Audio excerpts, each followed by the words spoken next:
Okay, welcome everyone. Now we have arrived with the last session of our government budget, that is measures of government deficit. And the government deficit can be measured with the help of three forms of deficit, that is revenue deficit, fiscal deficit and primary deficit. Deficit means excess of expenditure over receipts. Whenever we are talking about this deficit, we just need to see excess of expenditure over receipt. So whenever the expenditure are more than receipt, we will be coming as deficit. So revenue deficit will be when total of revenue expenditure are more than revenue receipts. We have already discussed what do you mean by the term revenue expenditure and what are revenue receipts. So when revenue receipts are more than revenue receipts, it will lead to revenue deficit. So what will be the implications? Implications will be the liquidity of the government will be affected very severely. Why so? The government in order to meet the day-to-day expenses, it will be very difficult for it to maintain and incur. So liquidity means a concern or a strength to pay day-to-day expenses or capacity or capability to meet day-to-day expenses. So whether the government is capable to meet day-to-day expenses will be affected by revenue deficit. So implications are affects liquidity severely or inability to meet recurring expenditure. Recurring expenditure are those expenditure that are usually in the course of day-to-day operations of government. Again, lack of savings. It means the savings will need to be channelized for the purpose of recurring expenditure. So government has to utilize their own savings in order to meet such amount of expenditure. Then insignificant use of capital receipts. If the savings are also minimized or they are less, the government need to cater for capital receipts in order to meet recurring expenditure. So there will be unnecessary use of capital receipts for maintaining recurring expenditure, whereas the capital receipts could have been met for capital expenditure. It means the revenue deficit again is a very serious concern for the government. It is leading to a great amount of deficit in today's arena. Now, how can we do? Now, we also say that it leads to inflationary situations also. Inflation situation will demand the increase in the general price level and the price of goods and services will increase thereon. So to reduce it, we just need to increase revenue receipts on a while. If we increase revenue receipts, we can control deficit in a very great amount, and even the chances are there that we can convert this deficit into surplus also. And reduce government expenditure where necessary. Unnecessary expenditure should be avoided. For example, when we are seeing that the government is making expenditure more on the elections, right, where there is no requirement of such an amount of expenditure to be incurred, they should be avoided or reduced to as much as possible. Now, coming to fiscal deficit or budget deficit is basically the total deficit that has been incurred. It means it is concerned with the total amount of expenditure minus total of receipt, or we can say the total of capital expenditure plus revenue expenditure minus it will be capital receipt plus revenue receipts.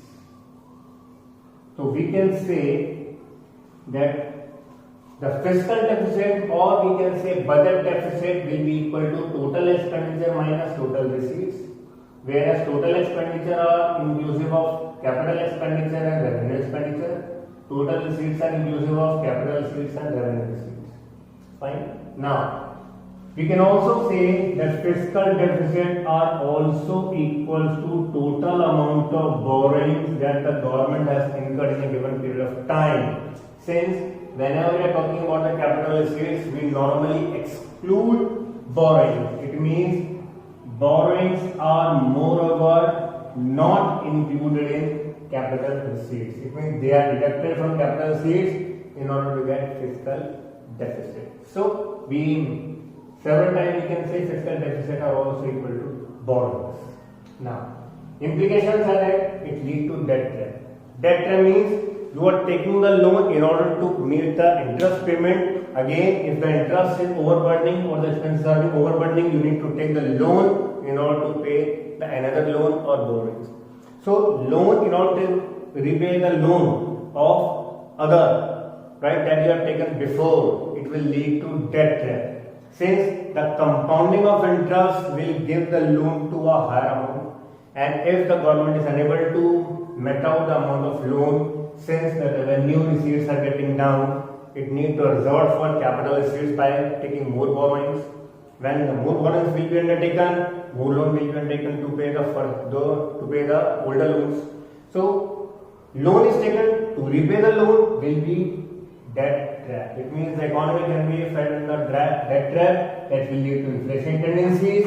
It means we need to depend more on foreign borrowings, and it will affect our future growth and development. Since when we are resorting to more and more borrowings, it means we are making more dependency on the capital receipts. Again, it will pose a great burden of interest on the future generation. It means it will affect future growth and development also. Fine. Now it means whatever the capital expenditure we would like to have in order to build capital assets, we won't be able to do unless we need to maintain the recurring current expenditure. How we can reduce or how we can control fiscal deficit? We need to again say raise revenue receipts to a larger extent, much larger extent. We need to increase the profit of the firm. We need to increase taxation or tax receipts. We need to increase the level of fees, license fees, right? Gifts grant. We just need to increase all of them. So, secondly, if we need to increase borrowings wherever it is necessary, else we must resort to revenue receipts. And the third one, if the both are being not sufficient for us to cope up with the revenue deficit, fiscal deficit, we just need to cater for deficit financing. Deficit financing is not the printing of currency by the government or RBI in order to cope up with the deficit money supply or fiscal deficit. Fine. So these are the two forms of deficit that we have taken. Primary deficit is basically the difference of fiscal deficit minus interest payment.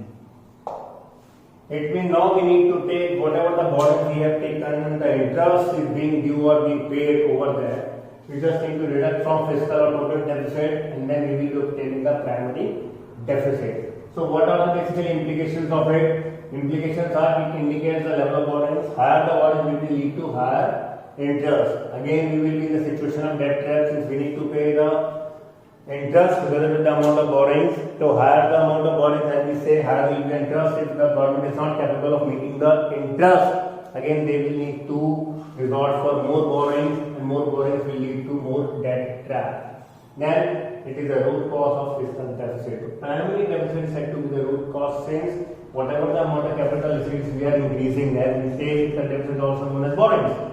So whatever the borrowings we are increasing, it will lead to primary deficit since it will lead to more interest borrowing. And when it gets interest borrowing, we will be able to know how much amount of main era of deficit that we have incurred. Fine. It means if we just set aside the interest also, we just need to see what are the main possible reason of our fiscal deficit that can only be identified if we deduct the amount of interest from the total fiscal deficit. Then you will be having primary deficit. That's why I told you it is a root cause of fiscal deficit. Then measure to reduce will be again raise revenue receipts, reduce borrowing level as far as possible, and then resort to deficit financing. Getting? So this is basically the last content of your government budget topic as we have done. So this completes our chapter government budget, students. In the next session we are going to come with the balance of payment and foreign exchange. The topic will be taken simultaneously. Right? Till then, stay safe, stay healthy, stay happy, and take care of your all online lectures and assignments, students. Thank you so much for joining with us. We will be meeting you very soon.